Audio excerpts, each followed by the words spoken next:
Robbie, how's that for a statement? Wow, I mean, they went to a whole new level, Arsenal, second half, that, wow, I didn't see coming. The Arsenal fans right now have got to be so happy, so infused with the future. These young players and how they played. Lewis Skelly, as Lee Dixon said, diamond, absolutely he's a diamond. He looks a superb left fullback. Urian Timber was super on the right side. We know about the centre-backs of Arsenal with the goalkeeper. That's some back four and goalkeeper. And the Thomas Partey influence from midfield, the take control in the second half and not allow Man City that started to boss things a little bit with possession. We know they have to have the ball to survive, Pep, but they weren't allowed it in the second half. Energy, youthful kind of desire. Maybe the difference is that Arsenal are trying to win something in this league and City are not going to do that. I was just still shocked at the difference in the second half and Arsenal's ability to raise their game and come up with some star moments. We don't yet know, of course, if it's going to be enough to take Arsenal to the title, but we talked about before the game, Tim, coming face-to-face with the team that's got the better of you in such a manner the last couple of years and do that to them right now is all they need. Yeah, I mean, that you started out by saying a statement. That's the statement that I guess I wasn't expecting. We talked at halftime.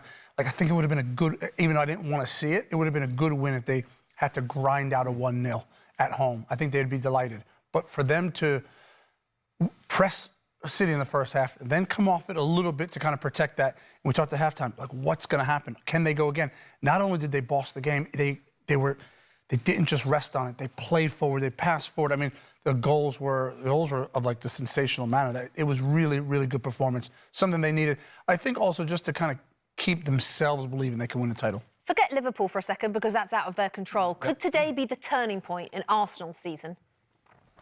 I don't know if it's a turning point. I think it's another example of finding ways to win. I mean, the way that they did it is exceptional, but they've been doing this the last few weeks and months. They haven't been playing great.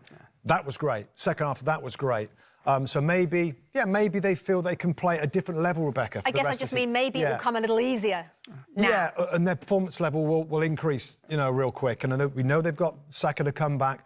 But just the players that came into that side and the impact that they made. And I feel with Arsenal, when they're at their very best, the goals are spread around the team. They just haven't got a guy that's going to get 20 goals. Havertz gets his goal, fullback gets a goal, sub gets a goal, Thomas Partey gets his goal, Martin Odegaard, who kind of needed a goal, gets his goal. That's when Arsenal, when they can attack you from all angles, that's when they're at their best. And maybe now going on, we're going to see more of that. So they're sharing the goals. Sorry, Tim. 5 goals today against the champions. They don't need Ollie Watkins, do they? I think they could still use him, and if they go back in form late on, I think it'd be a clever business. But what I would say to the point, we showed the graphic earlier of what their next few fixtures are going to look like through February. I think what this does mentally is those are going to be really difficult. I think what it does mentally is it allows them to go, it doesn't matter now. We can go toe-to-toe with the best teams, and not only do we have to rely on set pieces or rely on having to defend our box, we can attack and we can really hurt you. And so mentally for the team, I think it's really helpful. Next up, they've got, of course, Newcastle away in the League Cup second leg semi-final. This coming midweek, they're 2-0 down, aren't they, from the first leg? So this is perfect preparation for that, Robbie. After that, Leicester City away, West Ham United at home, Nottingham Forest away, Manchester United away. That's 4 winnable games, isn't it? Winnable, yeah. The confidence they'll get. I mean, they will get a lot of confidence from that. And they'll feel that they're into a special season and something special is happening at the club in this league right now. We know where Liverpool are. They know that too. But 6 points kind of looks a bit better. Liverpool got the makeup game real soon. It's next week, isn't it? A week Wednesday. A week on Wednesday against Everton.